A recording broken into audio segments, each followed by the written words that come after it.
புரட்சி தலைவர் எம்ஜிஆர் அவர்களை பற்றி துக்ளக் ஆசிரியர் சோ அவர்கள் கூறியதை தற்போது காண்போம். அரசியலை தவிர்த்து பார்த்தால் கூட எம்ஜிஆர் அவர்களுக்கு இருக்கும் பாப்புலாரிட்டி இந்தியாவிலேயே வேறு எந்த திரைப்பட நடிகர்களுக்கும் இருக்க முடியாது.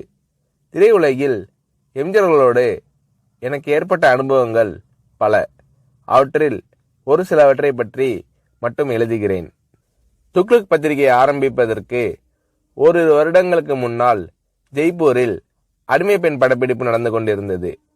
பல நடிகர்கள், டெக்னீஷியன்கள் சுமார் 15 நாட்கள் அங்கே தங்கியிருந்தோம்.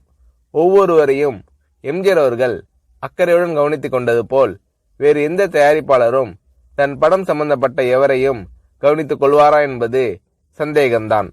தங்கும் வசதி, சாப்பாடு எல்லாம் ஒவ்வொருவருக்கும் திருப்திகரமான முறையில் இருக்கிறதா இல்லையா என்பதை அவ்வப்போது எம்ஜிஆர் அவர்களே நேரில் கவனித்துக் கொள்வார். படப்பிடிப்பின் போது ஒரு சில நாட்கள் கடும் வயிற்று வலியால் நான் அவதிப்பட்ட போது எம்ஜிஆர் அவர்கள் என்னிடம் காட்டிய பரிவு என்னால் மறக்க முடியாது. படப்பிடிப்பு தடைப்படுவதை பற்றி எம்ஜிஆர் அவர்கள் சற்றும் கவலைப்பட்டதாகவே தெரியவில்லை. அதே சமயத்தில் சென்னையில் ஒரு வழக்கை நடத்துவதற்காக நான் ஆஜராக வேண்டியிருந்ததால் உரிய நேரத்தில் என்னை அனுப்பி வைப்பதற்கும் எம்ஜிஆர் அவர்கள் எடுத்துக்கொண்ட சிரமம் கொஞ்சம் நஞ்சமல்ல. எனக்கு வயிற்று வலி குணமான பிறகு கூட என்னை படப்பிடிப்பிற்கு அழைக்காமல் என் நண்பர்களை அழைத்து உண்மையிலேயே அவருக்கு குணமாகிவிட்டதா, இல்லை ஷூட்டிங் தாமதமாகிறது என்ற காரணத்திற்காக குணமாகிவிட்டது என்று கூறுகிறாரா என்று விசாரித்து கொண்டார் எம்ஜிஆர் அவர்கள். அவருடைய டாக்டரை அனுப்பி நான் பரிபூர்ண குணமடைந்து விட்டேன் என்று அவர் சர்டிபிகேட் கொடுத்த பிறகுதான் சம்பந்தப்பட்ட காட்சிகளை எடுக்க ஆரம்பித்தார் எம்ஜிஆர் அவர்கள். என் விஷயத்தில் மட்டும் இப்படி என்பதில்லை. எல்லா நடிகர்களுக்கும் டெக்னீஷியன்களுக்கும் ராஜ உபசாரம்தான். ஜெய்ப்பூரில் அடிமை பெண் படப்பிடிப்பு நடந்து கொண்டிருக்கும் போதுதான் அவருடைய 100வது படமான ஒளிவிளக்கு தமிழகத்தில் ரிலீஸ் ஆகிறது. நீங்கள் சென்னையில் இருந்தால் பெரிய விழாவாக நடத்திருக்கலாமே என்று நான் எம்ஜிஆர் அவர்களிடம் கேட்டேன். சிரித்துக்கொண்டு பேசாமல் இருந்து விட்டார் எம்ஜிஆர் அவர்கள். என்ன இருந்தாலும் ஒரு கதாநாயக நடிகருக்கு 100வது படம் என்பது ஒரு முக்கியமான மைல்கல். அதை இவர் எந்த விதத்திலும் கொண்டாடாமல் விட்டுவிடுகிறாரே என்ற எண்ணம் என் மனதை உறுத்தியது. ஒரு சிறிய அன்பளிப்பை வாங்கி ஒரு வாழ்த்து பத்திரத்தையும் எழுதி ஜெய்ப்பூர் வந்திருந்த அத்தனை டெக்னீஷியன்கள், நடிகர்களின் பெயரையும் குறிப்பிட்டு நானே கையெழுத்திட்டு எல்லோரது முன்னிலையிலும் எம்ஜிஆர் அவர்களுக்கு வாசித்தளித்தேன். அதை வாங்கி கொண்ட எம்ஜிஆர் அவர்கள், என்ன இது, காகிதத்திலேயே 2 பக்கமும் எழுதிட்டீங்க, நான் இதை 2 பக்கமும் கண்ணாடி போட்டு ஃப்ரேம் போட்டு வச்சிக்க போறேன் என்று கூறினார். நான் செய்த சிறு காரியத்திற்கு எம்ஜிஆர் அவர்கள் தெரிவித்த நன்றி மனப்பூர்வமானதாக இருந்தது. ஒரு முறை ஷூட்டிங்கிற்காக ஒகேனக்கல் சென்றிருந்தோம். நான் போய் சேரும்போது எம்ஜிஆர் அவர்கள் அவுட்டோர் லொகேஷனில் இருந்தார். நானும் அந்த காட்சிகளுக்கு தேவை என்று என்னிடம் கூறினார்கள். மேக்கப் போட்டுக்கொண்டு நான் லொகேஷனுக்கு சென்றேன்.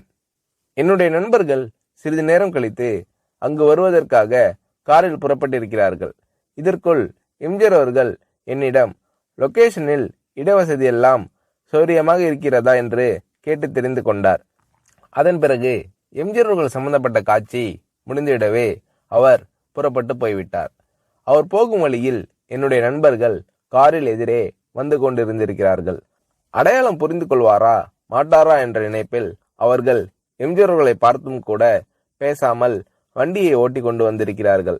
வண்டி அவர்களை கடந்து சில அடிகள் சென்ற பிறகு எம்ஜிஆர் அவர்கள் தனது வண்டியை நிறுத்த சொல்லி அவர்களுக்கு செய்கை காட்டி நிறுத்தி தன் வண்டியை பின்னோக்கி ஓட்ட செய்து இறங்கி வந்து எனது நண்பர்களை அழைத்திருக்கிறார். நீங்கள் எல்லாம் சோவின் நண்பர்கள் தானே, இடவசதி எப்படி இருக்கிறது, உங்களுக்கு போதுமா? சோவிடம் கேட்டால் அவர் எல்லாம் சரியாக இருக்கிறது என்று கூறி மழுப்பி விடுகிறார். ஏதாவது குறை இருந்தால் நீங்கள் சொல்லுங்கள் என்றெல்லாம் விசாரித்துவிட்டு அதன் பிறகுதான் மீண்டும் தன் வண்டியில் ஏறி புறப்பட்டு சென்றுள்ளார் எம்ஜிஆர் அவர்கள். மிக சாதாரண விஷயம் போல் தோன்றலாம், ஆனால் அந்த மாதிரி கேட்டிருக்க வேண்டிய அவசியமே எம்ஜிஆர் அவர்களுக்கு இல்லை. முகங்களை ஞாபகம் வைத்துக் கொள்வதில் எம்ஜிஆர் அவர்கள் வல்லவர். அதற்கு இன்னொரு உதாரணம். எம்ஜிஆர் அவர்களுடன் சத்யா ஸ்டுடியோவில் ஷூட்டிங்கில் கலந்து கொண்டிருந்தேன். என்னுடைய நண்பர் நீலு சில ஆண்டுகள் கல்கட்டாவில் தங்கிய பிறகு அன்றுதான் சென்னைக்கு திரும்பினார். என்னை பார்க்க சத்யா ஸ்டுடியோவிற்கு வந்தார். நான் அவரை எம்ஜிஆர் அவர்களுக்கு அறிமுகப்படுத்தி வைத்தேன். எனக்கு தெரியுமே, உங்கள் நாடகத்தில் இவர் நடித்ததை நான் தான் பார்த்திருக்கிறேனே என்றார் எம்ஜிஆர் அவர்கள். அதற்கு முன்தினம் எம்ஜிஆர் அவர்கள் எங்கள் நாடகத்திற்கு வந்திருந்தார். ஆனால் நீலுவோ அன்றுதான் கல்கட்டாவிலிருந்து திரும்பியிருந்தார். ஆகையால் நான் எம்ஜிஆர் அவர்களிடம் சொன்னேன், நேற்று நீங்கள் பார்த்த நாடகத்தில் அவர் நடிக்கவில்லை. கல்கட்டாவிலிருந்து இன்றுதான் சென்னைக்கே வந்திருக்கிறார் என்றேன். எம்ஜிஆர் அவர்கள் என்னை கேட்டார், நேற்று நடந்த நாடகத்தில் பார்த்தேன் என்று நான் சொன்னேனா? 3 ஆண்டுகளுக்கு முன்னால் திருவல்லிக்கேணியில் என்கேடி கலா மண்டபத்தில் மனமொரு குரங்கு நாடகத்தில் ஒரு அடங்கா பிடாரி மகனின் தந்தையாக அரிசி வியாபாரியாக நடித்தவர் இவர்தானே, அதைதான் நான் சொன்னேன் என்றார் எம்ஜிஆர் அவர்கள். நானும் சரி, நிலுவும் சரி, இதை எதிர்பார்க்கவில்லை. இவ்வளவு ஞாபக சக்தியா என்று வியந்தோம். சினிமா நாடகங்கள், பொது நிகழ்ச்சிகள் என்று பல இடங்களில் பலரை சந்திக்கும் இந்த மனிதருக்கு இவ்வளவு கரெக்டா ஒரு முகத்தை ஞாபகத்தில் வைத்துக் கொள்ள முடிகிறதா என்று ஆச்சரியப்பட்டு போனோம். திரையுலகில் எம்ஜிஆர் அவர்களிடம் நான் கண்ட வேறொரு சிறப்பு, சினிமா டெக்னிக்குகளை அவர் கரைத்து குடித்திருந்த விதம். ஒரு நல்ல டைரக்டருக்கு வேண்டிய எல்லா தகுதிகளும் உடையவர் எம்ஜிஆர் அவர்கள் என்பதில் சந்தேகமே வேண்டாம். சண்டை காட்சிகளை படமாக்குவதில் வல்லவர் எம்ஜிஆர் அவர்கள் என்று கேள்விப்பட்டிருக்கிறேன். சில சமயங்களில் டைரக்ஷன் எம்ஜிஆர் என்று விளம்பரப்படுத்தப்படும் படங்களை பற்றி சிலர் வேறு யாரையாவது டைரக்ட் செய்ய சொல்லிவிட்டு அவர் தன் பெயரை போட்டுக் கொண்டிருப்பார் என்று கூற நான் கேள்விப்பட்டிருக்கிறேன். இது வெறும் பிதற்றல். இன்னும் சொல்ல போனால் பல சமயங்களில் எம்ஜிஆர் அவர்கள் படங்கள் வேறு டைரக்டரின் பெயரில் வெளிவரும்போது கூட அவற்றிலும் பல காட்சிகளை எம்ஜிஆர் அவர்களே டைரக்ட் செய்திருப்பார். இதுதான் உண்மை. எம்ஜிஆர் அவர்கள் செய்துள்ள தான தர்மங்கள் ஏராளம் என்பது எல்லோருக்கும் தெரியும். தவிர எந்தவிதமான விளம்பரமும் இல்லாமல் எம்ஜிஆர் அவர்கள் செய்துள்ள உதவிகளும் அநேகம் உண்டு. உதவி பெற்றோர்கள் கூட என்னிடம் கூறியிருக்கிறார்கள். மிகவும் தேவையான சமயத்தில் செய்யப்படும் உதவி போன்ற நல்ல காரியம் வேறு எதுவும் இல்லை. இந்த மாதிரி நல்ல காரியங்களை எம்ஜிஆர் அவர்கள் செய்திருக்கிறார் என்பது மறுக்க முடியாத உண்மை.